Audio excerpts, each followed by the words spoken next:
Selamat pagi. Pagi, Pak. Pagi, Pak. Kira-kira ada penambahan orang lagi nggak nih? Nggak tahu, Pak. Kita tunggu 5 menitan lagi ya. Iya, Pak.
Kita mulai ya.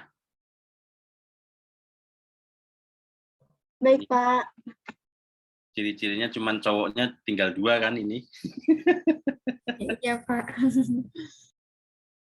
Gimana kabar? Sehat-sehat ya?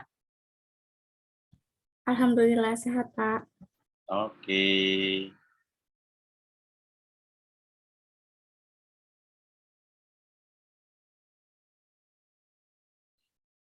Apakah sudah kelihatan? Sudah, Pak. Ya. Melanjutkan ini ada banyak slide.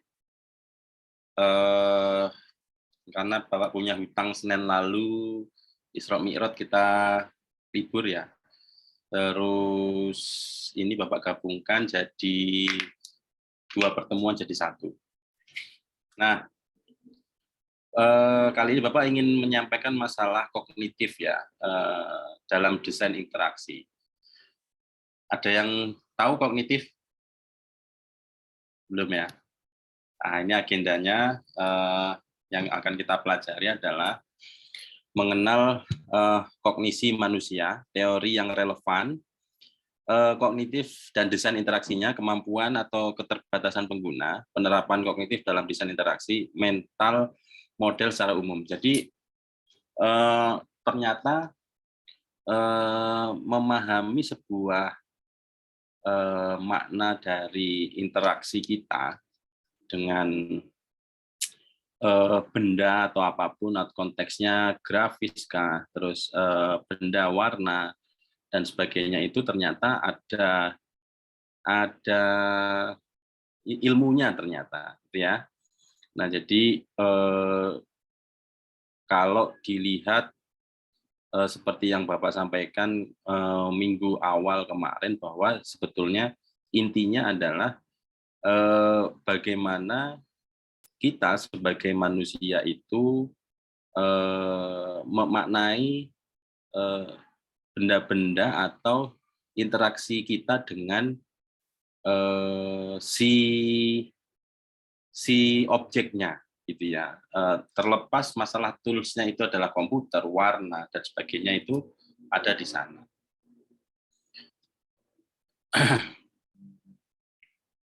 Nah, apa itu kognisi? Yaitu sebuah proses mental atau psikologis yang terjadi ketika seseorang memahami atau mempelajari sesuatu. Jadi kalau dilihat apa ya, interaksi manusia dan komputer, atau di bahasa komputernya tuh human computer interaction, itu hampir mirip-mirip ada ilmu psikologisnya, gitu ya. Jadi memahami sebuah mental atau psikologi. Jadi kalau kita melihat web atau kita melihat benda, itu ada, kalau kita istilahnya belanja lah, belanja, atau kita berada di sebuah ini, mungkin teman-teman di Instagram itu bisa berjam-jam, mungkin ya, bisa setengah jam atau sejam, itu bisa betah di sana. Karena apa? Karena mereka sudah menerapkan apa namanya, mental atau psikologis orang untuk apa ya, asik di situ ya. Artinya dia bukan seperti, mungkin kalau kita bicara YouTube ya, YouTube mungkin konteksnya tergantung temanya, tergantung orangnya yang membawakan.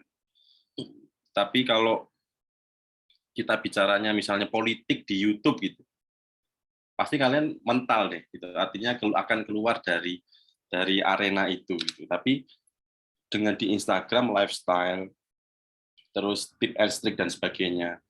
Nah, itu ada beberapa mental atau psikologis yang terjadi ketika teman-teman memahami sesuatu. Nah, yang perlu teman-teman tahu adalah proses yang melibatkan kognisi itu ada beberapa. Di antaranya ada atensi, ada persepsi, ada memori, ada kebahasaan, ada metakognisi. Nah, untuk atensi, yaitu menyelesaikan menyeleksi informasi sebagai pusat konsentrasi. Jadi nanti ada contohnya ya. Nah, faktor-faktor yang mempengaruhi atensi itu ada 2, yaitu bentuk informasinya. Jadi menentukan fokus di antara informasi yang relevan. Goalnya adalah memilah mana informasi yang relevan, mana yang tidak. Ya, jadi biasanya kalau kita main di Google secara umum ya, misalkan begini, teman-teman misalkan browsing mengenai jilbab, tiba-tiba mungkin entah di YouTube, entah di Google, entah di Instagram, pasti ada itu ada, kalau di bahasanya itu ada machine learning yang kira-kira akan membentuk informasi teman-teman itu, oh ternyata kalau misalnya saya punya Instagram, itu larinya ke sepak bola. Jadi semuanya akan berbentuk informasinya akan seperti sepak bola. Teman-teman misalnya senang berbelanja, nah, pasti menu-menunya yang akan tampil tiba-tiba ada yang entah belanja jilbab, belanja aksesoris, handphone, itu pasti akan membentuk di sana. Nah, itulah yang mempengaruhi atensi. Nah, kalau menurut O'Brien et al. Itu multitasker tingkat berat sangat mudah terdistraksi dan sulit menyeleksi informasi. Saya nanti di akhir akan sedikit memberikan tugas, gitu ya. Nanti tugasnya ada deh di teman-teman udah buka e-learning belum ya? Nah, ini udah saya upload sih, tapi barusan sih. Jadi saya yakin teman-teman dengan segitu banyaknya mata kuliah, gimana cara saya mengingatnya ya, gitu. Artinya menyeleksi atau istilahnya informasinya banyak sekali, belum bahasa pemrograman, belum yang jaringan, belum yang agama, belum yang macam-macam ya. Sehingga teman-teman itu akan sangat mudah istilahnya kalau orang bilang terdistract ya, atau misalnya kita lagi ngomongin masalah A gitu ya, tiba-tiba udah fokus yang B ini ngomong apa gitu, terus kita ke distract gitu ya, jadi enggak, fokusnya jadi hilang. Nah, kira-kira gitu. Nah, coba mencari tahu harga double room di Quality Inn. Berapa angka yang double ya? Harganya. Coba ingat. Coba lihat. Berapa dolarkah yang double?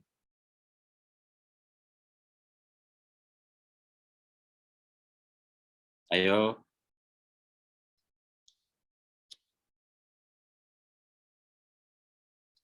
Sorry. Ayo, silahkan dicari harga yang double itu berapa dolar. Harga pasti dolar dong.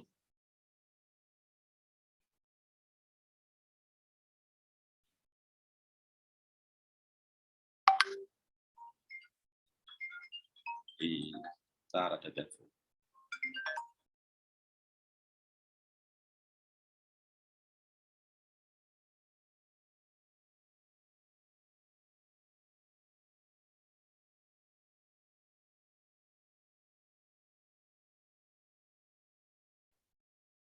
Ada yang tahu? 124 ya Pak, dolar. 124. Oke, ketemu satu ya. Sebelahnya juga ada loh.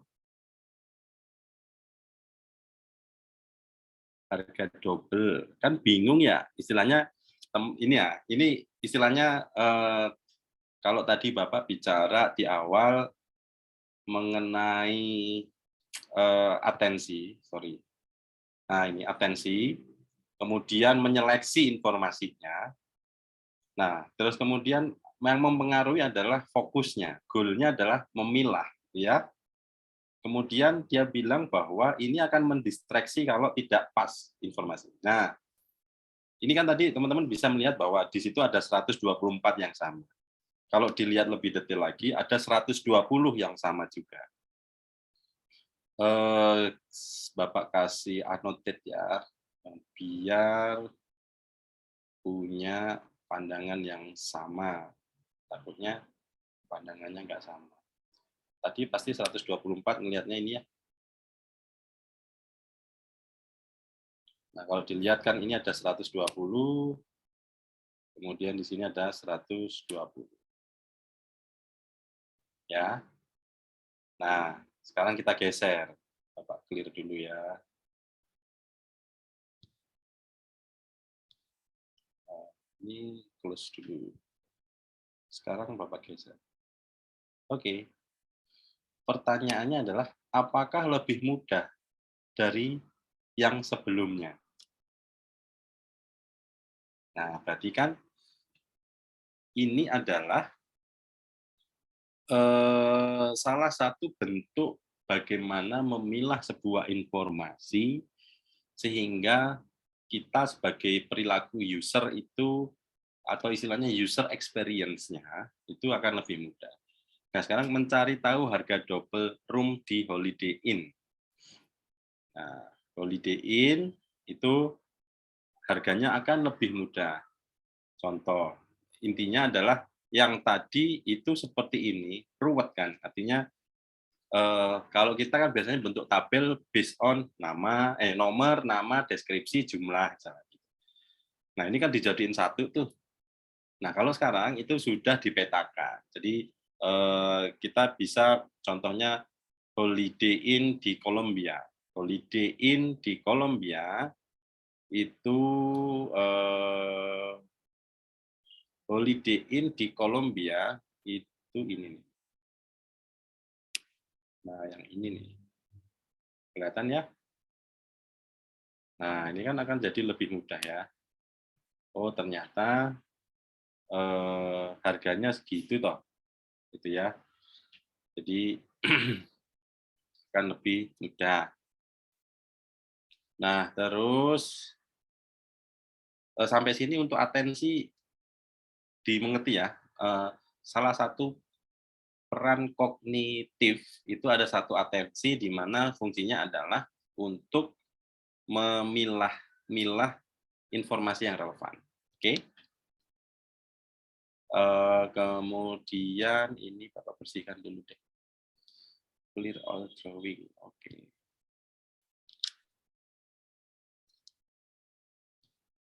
Nah, jadi pengelompokan informasi sesuai relevansi akan mempercepat proses atensi pengguna.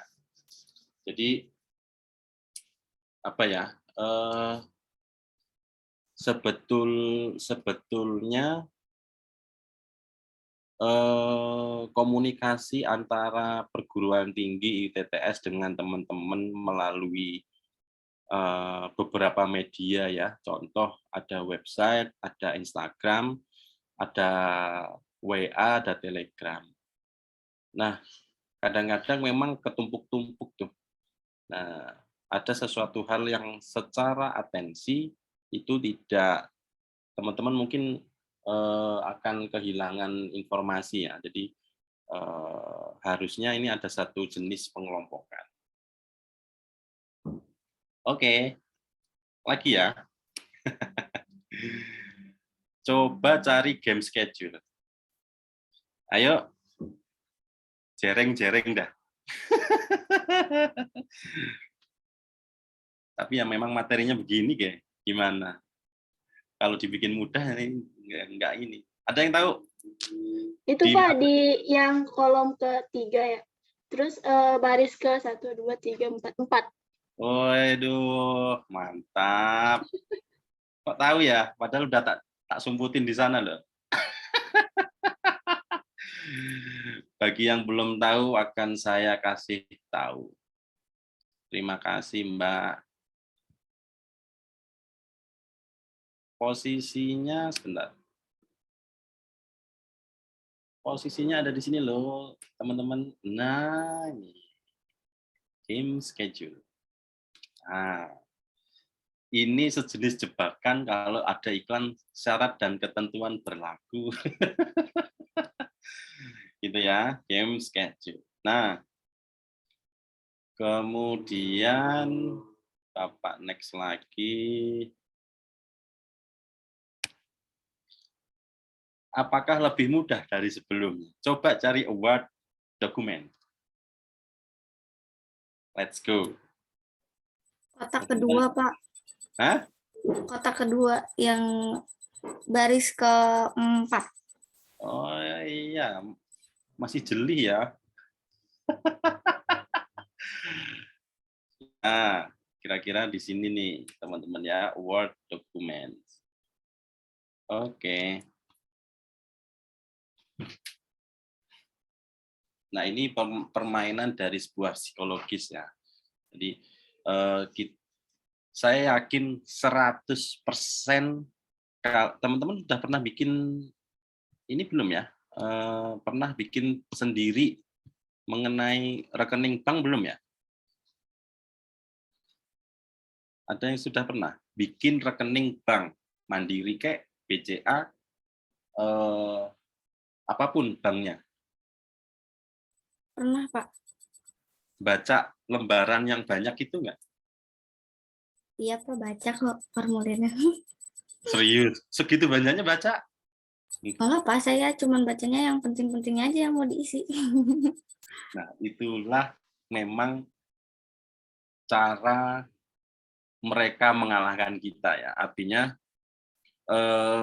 mentality kita itu, kalau Bapak juga sama sekali nggak baca itu, artinya is okay lah. Itu mungkin SOP mereka, oh ada sekian 2 hari sih ya. Paling kan yang kita isi cuma nama dan sebagainya. Cuma Pak, kemudian di belakang itu ada beberapa lembar tanda tangan ya Pak, gitu. Nah, yang beberapa lembar ini yang justru berbahaya. Jadi teman-teman, kalau misalkan ada sesuatu yang berkaitan dengan perjanjian, please tolong dibaca, ya. Jangan sampai percaya begitu aja. Mungkin bukan ranah kita, misalkan bapak atau ibu kita mau jual beli rumah, tanah dan sebagainya, beli dan sebagainya. Mungkin teman-teman bisa ikut Pak, coba dibaca lagi, ya. Artinya, ya inilah artinya ada mereka mencoba mendistract atensi ya, artinya sudahlah, oke lah, gitu. Tanda tangan lah, oke. Nah ini intinya kan adalah mencoba untuk memilah informasi supaya lebih gampang, itu ya. Nah itu contoh atensi. Nah jadi penggunaan border dan spasi pun juga yang tepat memberikan efek pengelompokan yang tegas. Jadi someday teman-teman nanti nggak tahu ya apakah memang mau ambil jalur skripsi atau memang jalur yang lain. Nah kalau di skripsi itu biasanya nanti ada yang harus bold, ada yang harus garis miring, yang berbahasa Inggris gitu ya. Nah ini memberikan pengelompokan efek yang tegas gitu ya. Manakah yang lebih nyaman? Menurut teman-teman, mana yang lebih nyaman? Yang putih, Pak. Yang putih dan hitam, black and white? Iya, Pak. Iya, Pak. Itu lebih nyaman. Kenapa? Karena gampang dibaca gitu, Pak. Biar nggak pusing. Terus nggak ngerusak mata juga sih, Pak. Ya, itu. Teman-teman boleh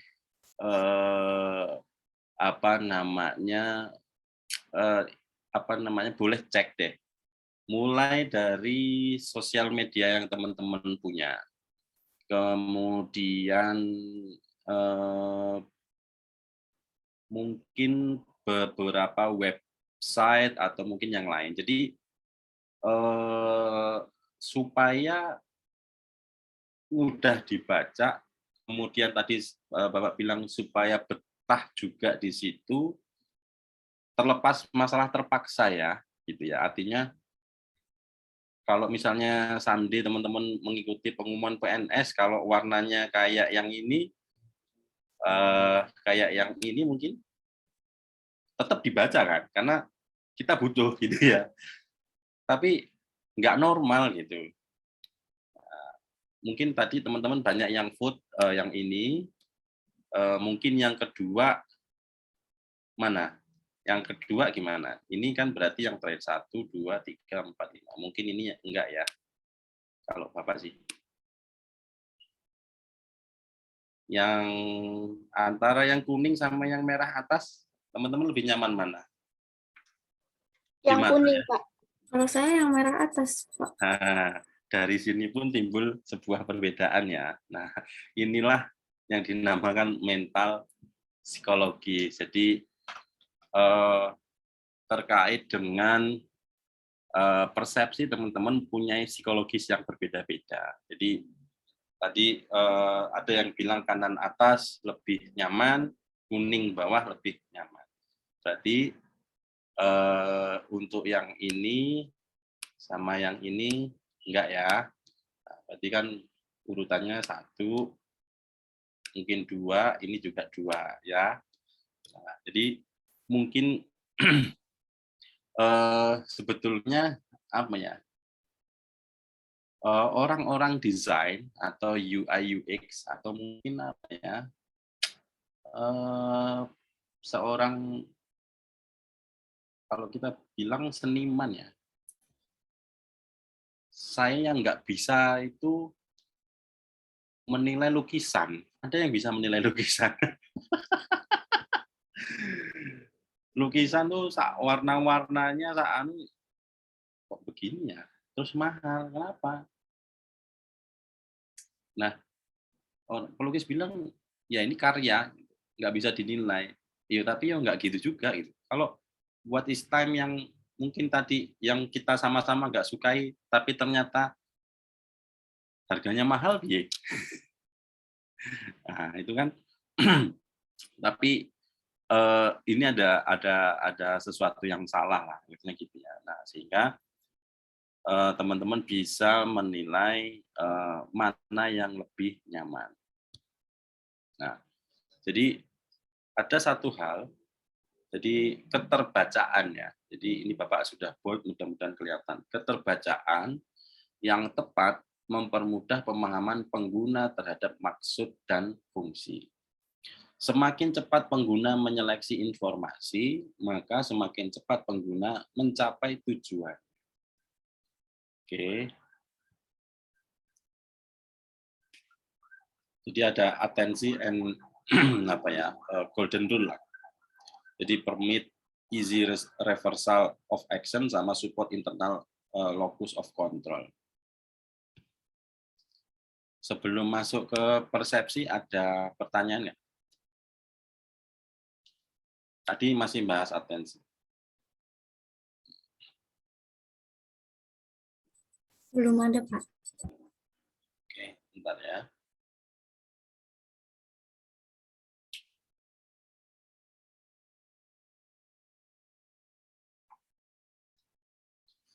Sekarang kita masuk ke persepsi. Persepsi adalah memberikan arti atau pemahaman pada suatu informasi. Jadi, ketika ada sebuah berita atau apapun konteksnya, itu akan memberikan persepsinya itu bagus atau tidak bagus. Jadi pengguna perlu memahami dulu, memahami informasi yang diterima untuk memutuskan apakah informasi tersebut dibutuhkan atau tidak, gitu ya. Jadi ini akan mengurangi bahaya ya kalau sampai persepsinya itu nggak pas. Apalagi kalau di ilmu marketing itu ada ilmu mulut ke mulut, ya. Jadi getuk tular gitu ya. Nah, antara yang pertama tadi atensi, kemudian masuk ke persepsi, itu memilah-milah sampai dengan sebelum memutuskan, itu juga susah. Contoh, misalkan ada gorengan, misalnya gorengannya Luna Maya, ya. Gorengannya Luna Maya enak 5 ribuan. Nah, gitu ya. Sampai kemudian itu ke orang kedua, ketiga, keempat. Nah, itu bisa bahaya itu, bisa ke distract informasinya. Tiba-tiba Luna Maya, 5.000. Ya repot urusannya.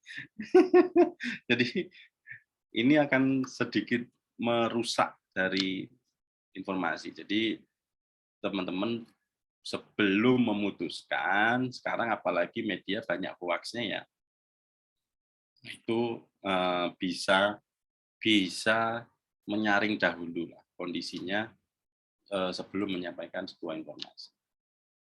Alright. Penting untuk memahami apa yang pengguna pahami dan menerapkan ke dalam desain. Jadi persepsinya adalah keranjang untuk menggambarkan produk-produk yang akan kita beli. Ada yang bisa menjelaskan persepsi dari keranjang ini? Kalau di gambar ini kira-kira yang di-capture aplikasi apa ya? Kalau warnanya begini pasti sudah tahu nih.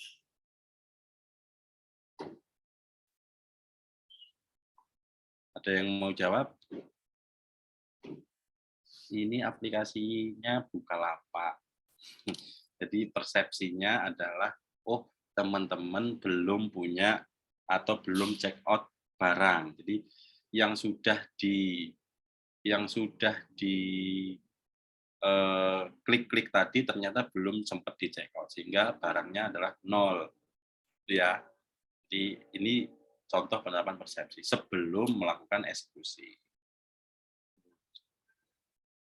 Terus persepsi ini ada beberapa rule-nya. Jadi enable frequent user to shortcut. Jadi kemudian offer informative feedback sama design dialog to yield closure. Jadi persepsinya kalau dibawa ke area e-commerce itu ada beberapa hal yang bisa memberikan feedback-nya yang baik, gitu ya.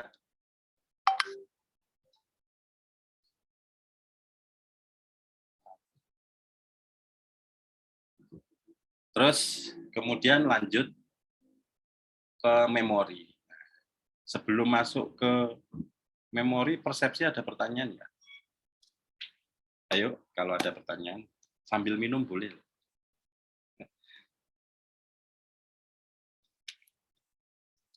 Itu dia memori.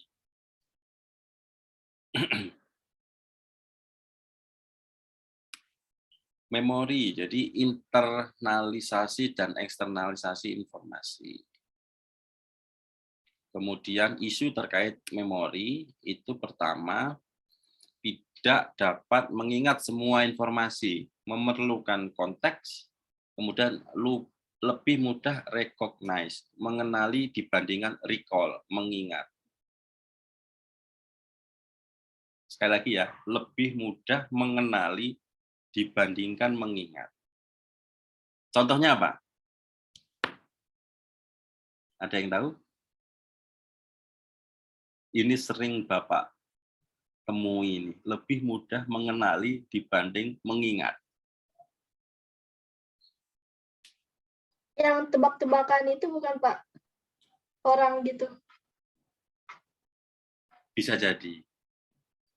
Cuma kalau konteksnya di Bapak adalah teman-teman waktu SD, SMP, SMA. Ketika misalnya ketemu di jalan, aduh itu teman saya, aduh namanya siapa ya? Ingat ya, jadi nanti teman-teman pasti kalau misalkan nanti kita sempat ada offline gitu ya, kayaknya kemarin tahu deh, ini dosennya Pak siapa ya? Itu contohnya gampang itu. Kalau yang Bapak sering temui adalah teman-teman sekolah dulu.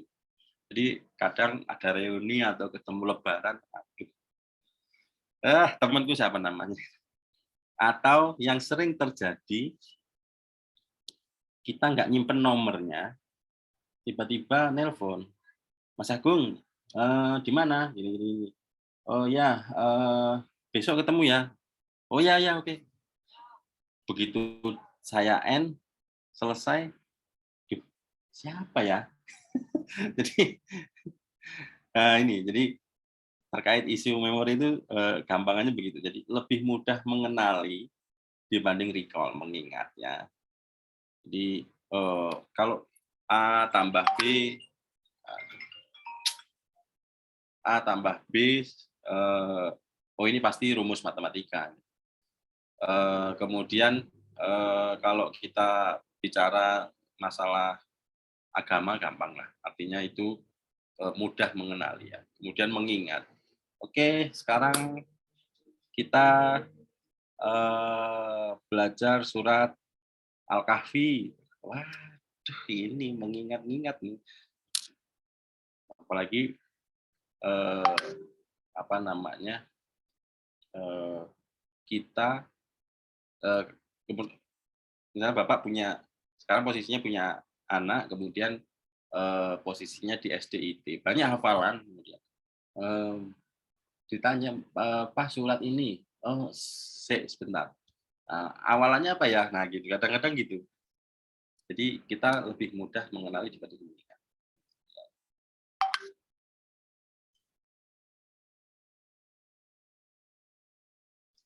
Bentar ya.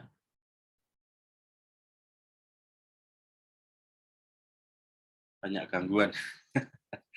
Nah, tidak dapat mengingat semua informasi. Informasi yang disimpan, diseleksi, dan dibandingkan dengan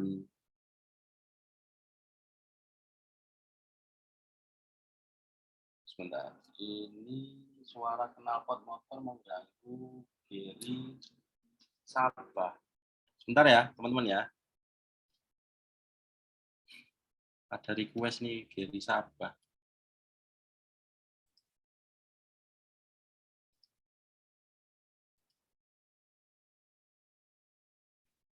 Nah, Bapak kasih kohose.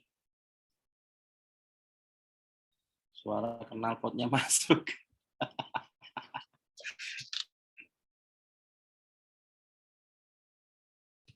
Lanjut ya. Sorry. Ternyata dosennya. Oke.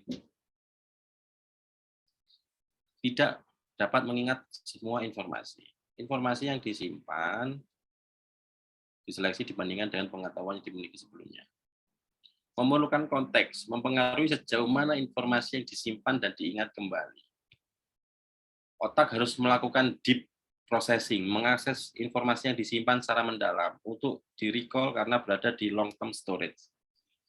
Tapi jangan mengingat-ingat mantan ya, itu bahaya. Yang ada aja. Oke. Jadi contoh penerapan memori. Nah, ini kalau yang di dalam apa namanya konteksnya komputer ya. Ini command line interface untuk recall perintah yang dijalankan.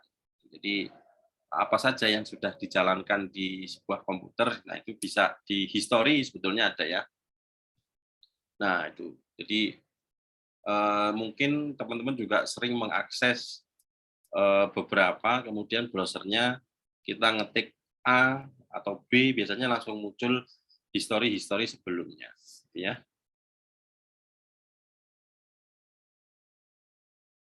Ini riwayat. Oke. Sediakan informasi atau desain sebagai trigger pengguna untuk merecognize. Nah, jadi strive for consistent, reduce short term memory load. Jadi teman-teman harus bisa apa ya? Menyaring sebuah informasi supaya kalau pelajaran A itu lebih banyak membahas ini. Jadi nggak usah semuanya yang dikejar. Kemudian dosen B begini, C begini. Oke. Jadi caranya adalah seperti itu. Nah, kebahasaan. Nah, dari sisi berbicara, mendengar dan membaca itu kebahasaan. Nggak terlalu ini ya. Nah, ini metakognisi. Jadi ada perencanaan, pengambilan keputusan dan menyelesaikan masalah. Jadi menurut Craig, jadi internal construction of some aspect of the external world enabling prediction to be made. Jadi satu fenomena yang direpresentasikan dengan beberapa mental model. Satu mental model dapat digunakan untuk merepresentasikan beberapa fenomena. Nah, mungkin teman-teman juga sering melihat ini ya. Jadi seorang desainer itu apa namanya, setelah jadi mungkin bentuknya yang ada papingnya ini. Tapi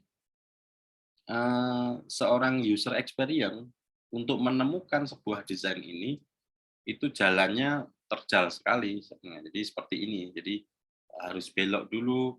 Misalkan apa ya?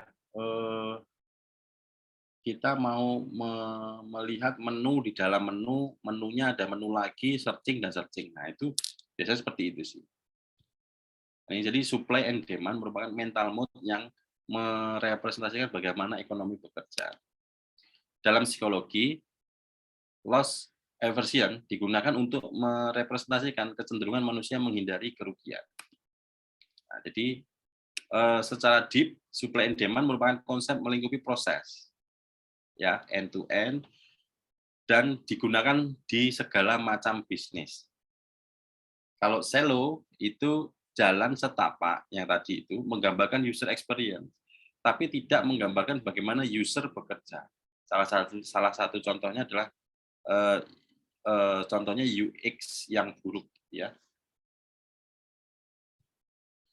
Nah, isu mental model itu akurasi. Jadi pertama masalah generalisasi banyak fenomena dengan hanya sebuah mental model. Kemiripan terbatas pada persepsi dan pengetahuan pembuat mental model. Kedalaman tidak dapat merepresentasikan dengan detail sesuai fenomena asli terjadi jika fenomena itu tidak terlalu spesifik. Nah, kognisi terdistribusi, ini Bapak ngambil contohnya terlalu jauh sih, tapi intinya adalah pengetahuan dan proses kognitif tidak terjadi semata-mata di dalam kepala, namun merupakan hasil melalui berbagai objek, manusia, artefak, atau alat di sekitar. Kalau teman-teman pernah ke bandara atau mana ya?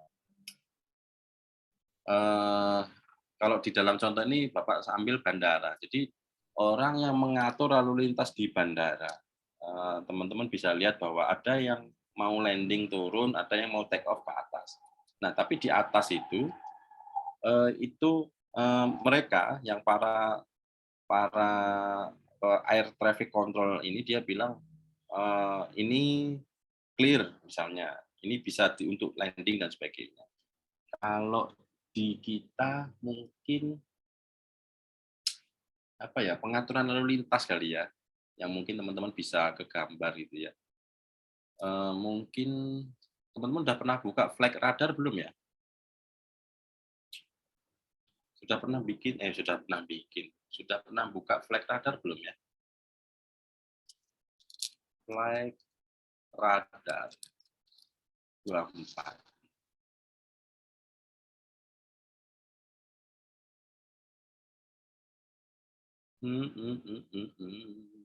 Bentar ya.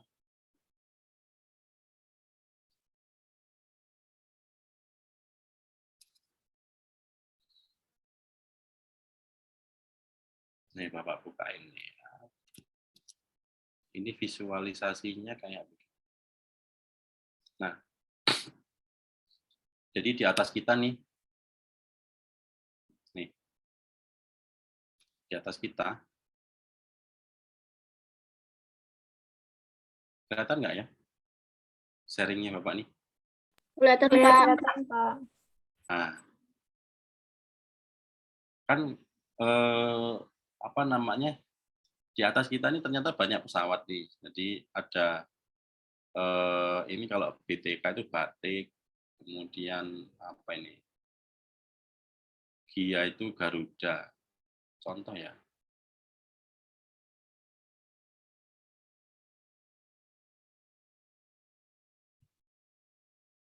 Nah, tuh.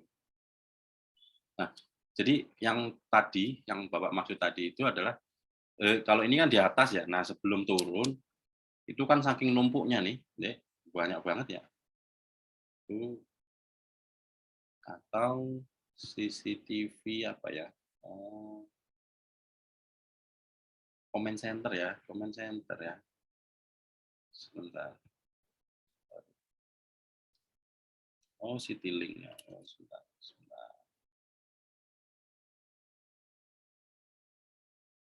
Oke.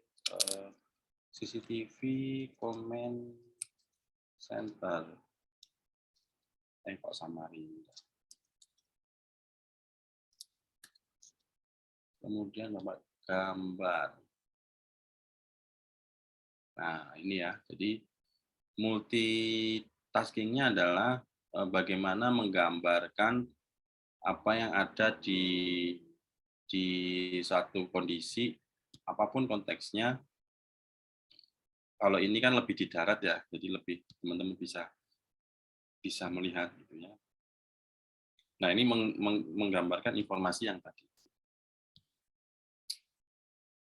Di pengetahuan dan proses kognitif tidak terjadi semata-mata di dalam kepala, namun merupakan hasil melalui berbagai objek. Oke. Semakin sering interaksi terjadi di lingkungan, semakin dalam pemahaman atau pengetahuan yang dimiliki. Jadi teman-teman, misalkan di lingkungannya itu masalah perempuan, misalkan bahas makanan. Kemudian yang dibahas tiap hari sayur asem terus. Ya. Kan lama-lama pasti, oke, sayur asem berarti cocoknya dengan tempe goreng. Nah, jadi analoginya ke sana ya. Jadi semakin sering terjadi interaksi, maka teman-teman bisa pemahaman pengetahuan yang dimilikinya pemahamannya lebih pas. Oh, ternyata nambah lagi, Pak, harus dikasih sambel ini sama ikan asin misalnya. Terus jadi lapar ngomong makanan ini. Tapi ini maksud Bapak bisa biar teman-teman bisa memahami ya. Jadi dari awal masalah kognisi ini adalah pertama bagaimana bisa memetakan atau memahami atensi, kemudian tadi diolah, kemudian jadi satu model informasi, kemudian mudah untuk diingat dan sebagainya. Jadi kalau kita bicara ini juga nanti kalau ini ada hubungannya sama dunia marketing loh. Jadi ketika teman-teman beli sesuatu di tempat sesuatu tempat, itu pasti terkait dengan brandingnya akan ketemu. Kenapa? Karena pasti akan ngobrolin masalah ya itu tadi. Oh, kalau di sana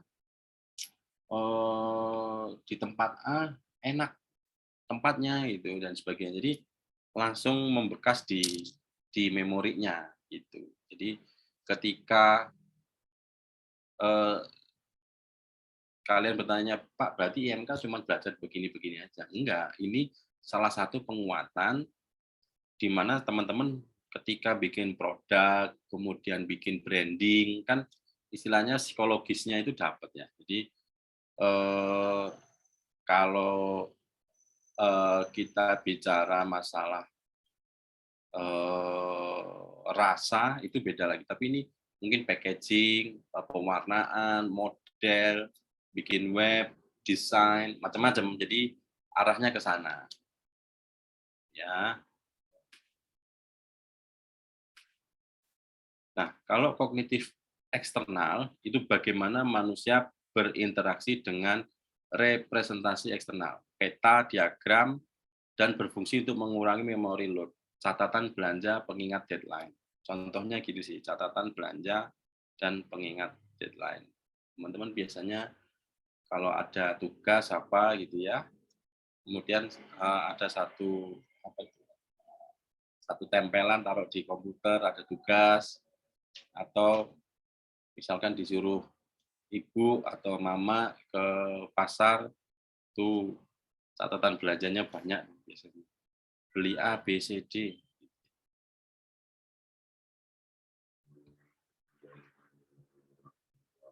Kemudian ada komputasi atau offloading, kebutuhan akan alat bantu untuk mengeksternalisasi kognisi. Contohnya adalah pulpen dan kertas untuk membuat catatan belanja.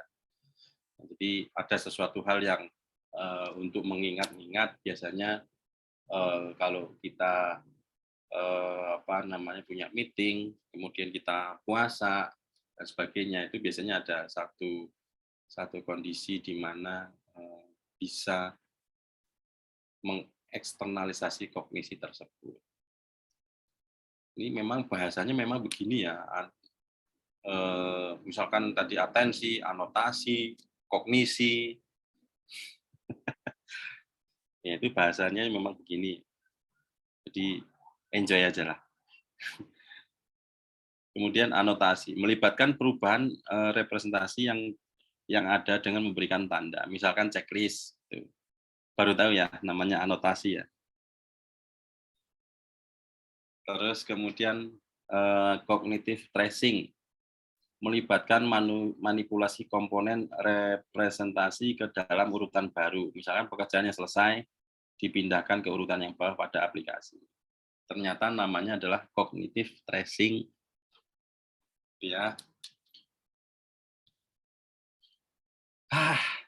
Kok cepet ya? Ada pertanyaan belum? Ada pertanyaan atau tidak? Sebelum Bapak mau ngasih sedikit tugas. Gampang tugasnya.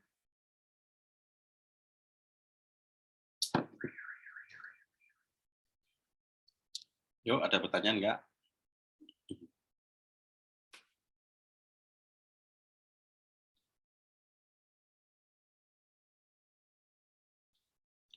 Pertanyaannya, ya Pak, tugas lagi masih.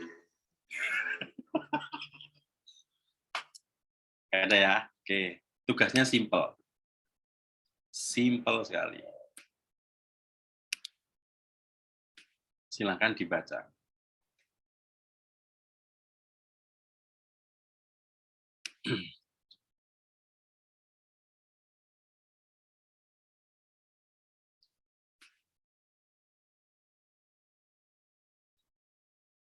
Muncul ya, ada satu tugas di mana terkait dengan hari ini, kognisi manusia meliputi perhatiannya, attention, persepsi, ingatan, memori, pembelajaran, membaca, berbicara, mendengarkan, entah itu reading, speaking, dan listening, dan pengembalian keputusan atau decision making.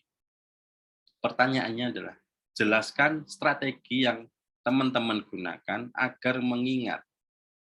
Misal materi perkuliahan ini menjadi lebih mudah atau lebih baik.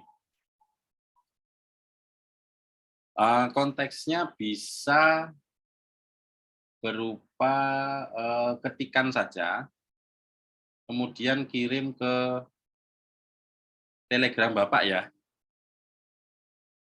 Strategi saya, Pak, untuk mengingat materi perkuliahan adalah dengan misalkan A, B, C, D, gitu. Diketik aja, nggak usah dikumpulin kemana, Pak. Kirim ke Telegram Bapak aja. Dimengerti kah? Atau ada pertanyaan? Mengerti Pak. Jadi ini dibuat kayak ditulis di Word aja gitu kan Pak, kayak strategi kita. Ya, boleh di Word boleh, diketik biasa boleh. Gitu. Jadi diketik biasa boleh, di Word boleh, PDF boleh, atau mau seperti apa boleh gitu. Artinya supaya saya pengen tahu teman-teman kalau ini baru semester 4 ya. Saya yakin semester 1, 2, 3, 1, 2, atau yang kemarin deh 3. Lupa itu materi opo kemarin. Nah, tapi intinya jelaskan strategi yang teman-teman gunakan, misalkan untuk Bapak bilang untuk materi perkuliahan ya, menjadi lebih mudah atau lebih baik. Nah, yang Bapak lakukan untuk teman-teman supaya mudah mengingat, kemudian memberikan atensi, memberikan persepsi yang bagus, maka dengan desain yang keren, desain yang oke PPT-nya. kebayang nggak kalau cuman tulisan semua, nggak ada gambar mungkin, atau mungkin hanya kotak-kotak misalnya begitu. Nah, makanya, apa namanya, Bapak mencoba untuk membuat desainnya yang teman-teman oke. Nah, PPT ini Bapak sudah di nah maksudnya, Bapak bisa memberikan yang seperti ini, artinya teman-teman bisa lebih happy untuk, apa namanya, belajar. Ini Bapak kirim ya, tapi di e-learning juga sudah Bapak upload sih. Kalian upload di e-learning lah ya, supaya e-learning-nya laku. Eee, kalau misalkan ini masih berapa ya? Masih berapa Bapak tunggu sampai jam 1 siang bagaimana? Ya, Iya, eee, Pak. sampai jam 1 siang boleh berupa ketikan, "Pak, saya nggak ada PDF, nggak ada Word, jadi cara saya," misalkan Mbak Intan, "cara Intan untuk mengingat adalah tolong carikan dosennya yang ganteng-ganteng," misal.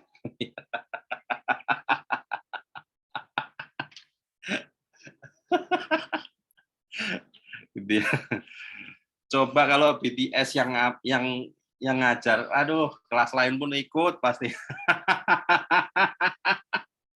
Aduh, ya kira-kira gitu ya. Jadi, eee, salah satu memang, eee, jadi saya yakin beberapa, penilaian teman-teman terhadap dosen di ITTS, ada yang oke, ada yang tengah-tengah, ada yang kurang oke, ada yang menjelaskan nerocos saja sampai belakang, "Ih, Bapak ngajar opo ya?"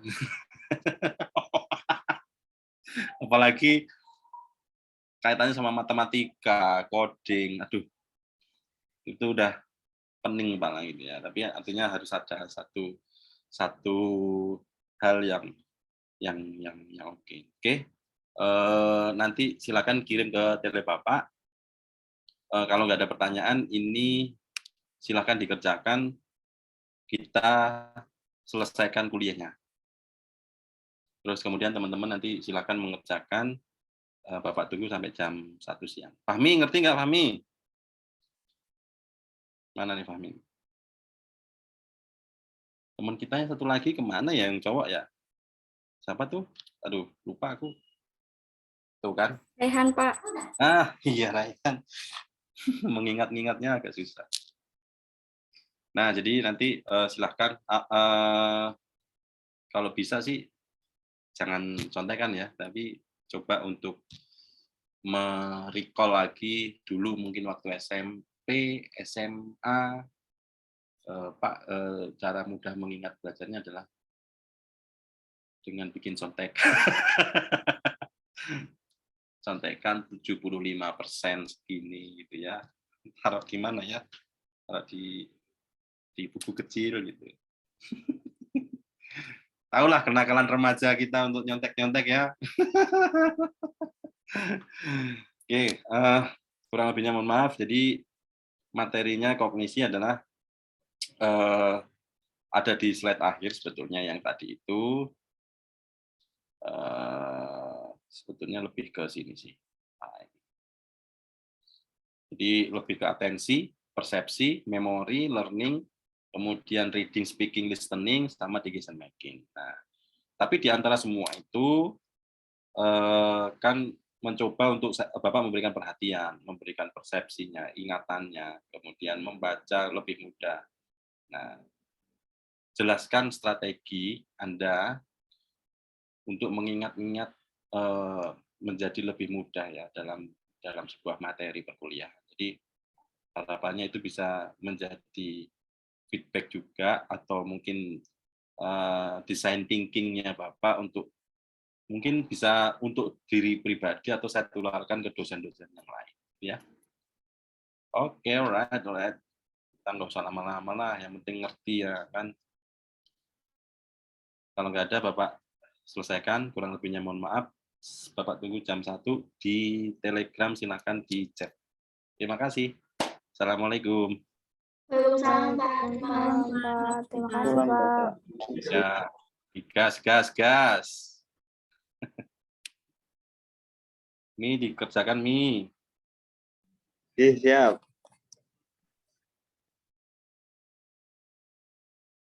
Untuk mengingat lebih banyak makan sate. Mi.